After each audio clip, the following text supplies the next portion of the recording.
नमस्कार दोस्तों, जय हिंद। स्वागत है फिर से एक बार आपके अपने यूट्यूब चैनल हर सॉल्यूशन में।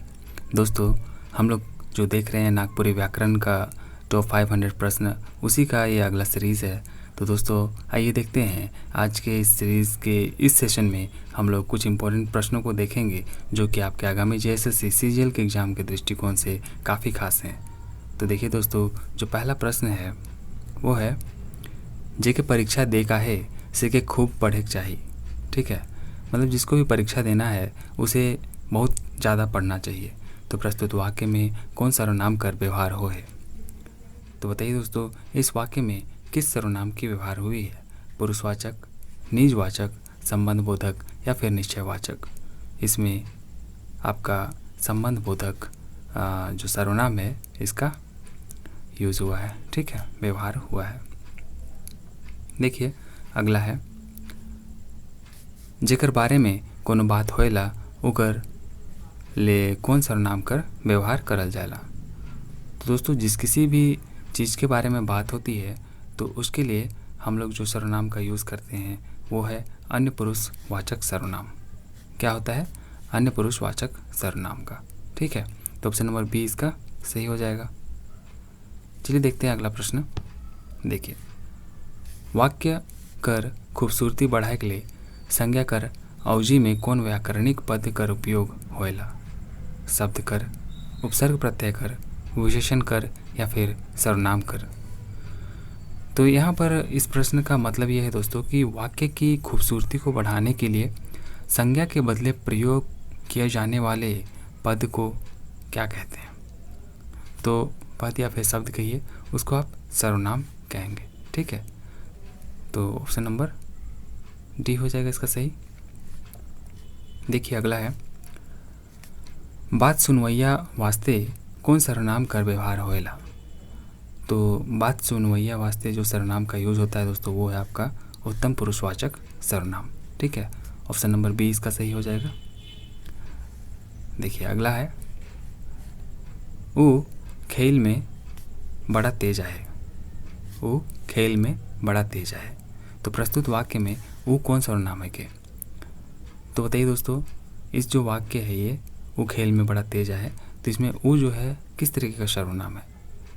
वो तो अन्य पुरुषवाचक, निश्चयवाचक, अनिश्चयवाचक या फिर देवल में कोनो नहीं? तो इसका सही उत्तर है एक अन्य पुरुषवाचक सर्वनाम है। ठीक है, क्या है? अन्य पुरुषवाचक सर्वनाम। देखिए अगला है, हम घर जात ही मुदा कखन पहुँचब पता नहीं।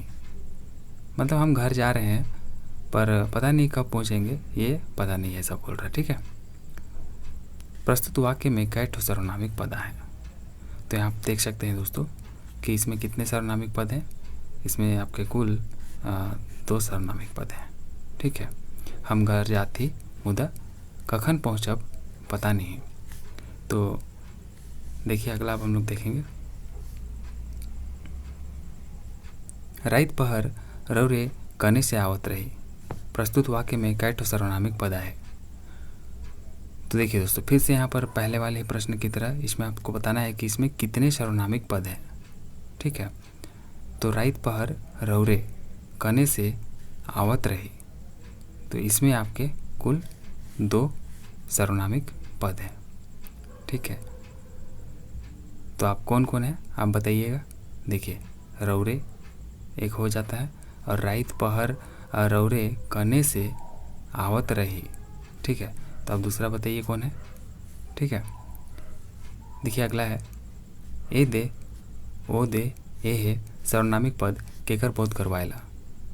तो बताइए दोस्तों, ये जो तीनों जो पद हैं ये किसका बोध करवाते हैं? निश्चयवाचक, निजवाचक, अनिश्चयवाचक या फिर देवल, तीनों? तो ये जो है आपका एक निश्चयवाचक सर्वनामिक पद का बोध कराते हैं। ठीक है, ए दे, ओ दे, ए है। ठीक है, तो ऑप्शन नंबर ए इसका सही हो जाएगा।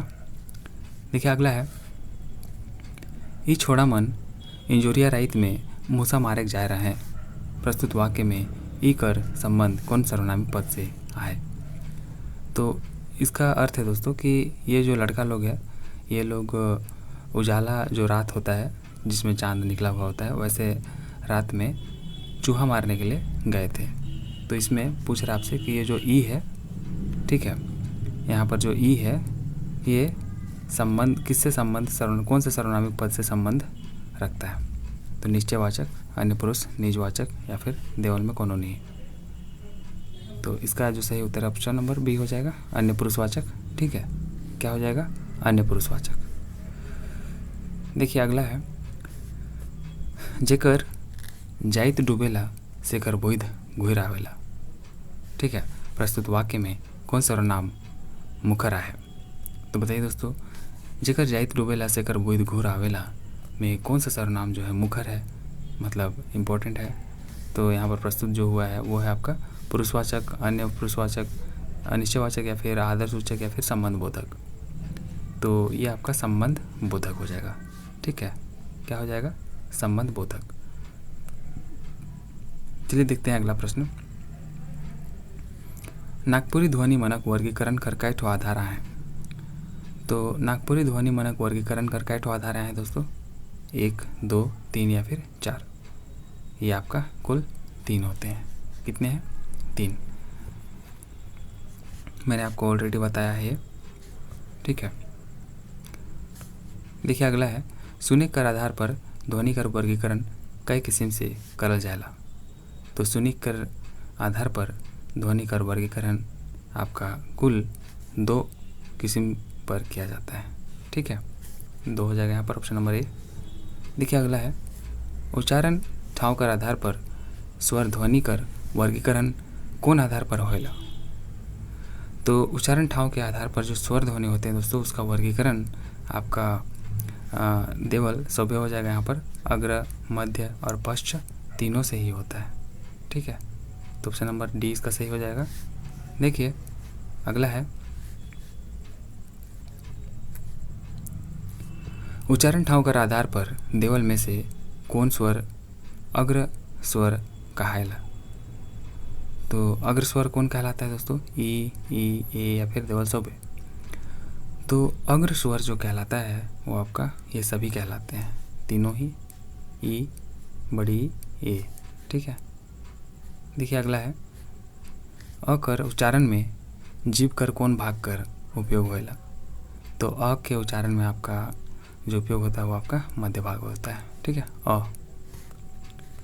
देखिए अगला है, स्वतंत्र रीति से उच्चारित ध्वनि के कौन वर्ण कहल जाएला? तो स्वतंत्र रीति से उच्चारित ध्वनि के आपका स्वर कहा जाता है। ठीक है, ऑप्शन नंबर सी हो जाएगा इसका। देखिए अगला है, मात्रा कर आधार पर स्वर कई तरह कर होए ना? तो मात्रा के आधार पर दोस्तों कुल स्वर जो होते हैं 2 तरह के होते हैं। ठीक है, देखिए अगला है, उच्चारण ठाव पश्च स्वर कर आधार पर देवल में से कौन वर्ण आवेला? तो इसके आधार पर जो वर्ण आता है वो है आपका, देखिए आ है, ऊ है, ऊ तो देवल सभ्य है, तो ये आपका डी हो जाएगा। ठीक है, ये सारे के सारे ही आते हैं। देखिए दोस्तों अगला है, जेकर उच्चारण में मुख विविर, ठीक है, जेकर उच्चारण में मुख विविर से वायु कम चाहे बेसी अवरोधित होएला ओके कौन वर्ण कहेना? स्वर वर्ण, व्यंजन वर्ण, मात्रा या फिर रेफ? तो इसको व्यंजन वर्ण कहा जाता है। ठीक है, मुख विविर से। देखिए अगला है, शब्द से वर्ण मन के जुदा जुदा करे कर तरीका का कहेला? तो शब्द से वर्ण मन के जुदा जुदा करे कर तरीका जो है ये आपका वर्ण विच्छेद कहलाते हैं। ये तो हम सभी जानते हैं। देखिए अगला है, देवल में से कौन वर्ण कर उच्चारण कंठ अवयव से होएला? तो आपने पढ़ा होगा दोस्तों, कंठ, तालु, मुर्दा ये सब है ना। तो कंठ अवयव से जो उच्चारण होने वाला वर्ण है वो इनमें से कौन है बताइए? क, छ, ड या फिर देवल सभ्य? तो इसका जो सही उत्तर है वो है आपका ऑप्शन नंबर डी। ये तीनों ही आपका कंठ अवयव से उच्चारण होने वाले ध्वनि है। ठीक है, देखिए अगला है संज्ञा मनक विशेषता के बताए वाला पद के का कहल जाला। तो संज्ञा मनक विशेषता के बताए वाला जो पद है उसको हम लोग विशेष्य कहते हैं। ठीक है, क्या कहते हैं दोस्तों? विशेष्य। देखिए अगला है नागपुरी भाषा में कई किस्म कर विशेषण कर व्यवहार होला। तो नागपुरी भाषा में कुल 4 किस्म के विशेषण का व्यवहार होता है, हमने ये पढ़ा है। ठीक है, अगला है दोष संबंधी बात के जानकारी देख वाला विशेषण के कौन विशेषण कहल जाला। तो इसको आपका ये बताइए, परिणामवाचक होगा, संख्यावाचक, सर्वनामिक या फिर देवल में से कोनो नहीं। तो ये दोस्तों ऑप्शन नंबर डी हो जाएगा, देवल में कोनो नहीं। ठीक है, देखिए अगला है देवल में से कौन गुणवाचक विशेषण का उदाहरण है के। तो बताइए दोस्तों गुणवाचक विशेषण का उदाहरण कौन है? बुच्चा, काना, फिर यहाँ पर देखिए अंधरा या फिर देवल सौबे। तो इसका जो सही उत्तर है आपका ऑप्शन नंबर डी हो जाएगा, देवल सौबे। ठीक है, तो बुच्चा, अंधरा, काना ये सभी जो है आपका गुणवाचक विशेषण के उदाहरण है। मतलब गुण बता रहा है कि वो बुच्चा है, वो काना है, वो अंधरा है, कि क्या है। तो ये जो भी गुण बता रहे हैं तो उसका यहाँ पर सारा का सारा जो हो जाएगा आपका गुणवाचक विशेषण के से संबंधित हो जाएंगे। ठीक है, तो इसलिए ऑप्शन नंबर डी इसका सही हो जाएगा, देवल सौबे। तो ये थी दोस्तों आज की पूरी वीडियो। उम्मीद करता हूँ आपको वीडियो पसंद आई होगी और कुछ ना कुछ सीखने को जरूर मिला होगा। दोस्तों अगर आपको वीडियो पसंद आई और कुछ सीखने को मिला है तो प्लीज़ इसे लाइक कर अपने दोस्तों के बीच में शेयर कर दीजिए, और चैनल पर नए हैं तो इसे सब्सक्राइब कर बेल आइकन को प्रेस कर लीजिएगा। चलिए दोस्तों मिलते हैं अगले इसी तरह किसी वीडियो में, तब तक के लिए टेक केयर। जय हिंद, जय भारत।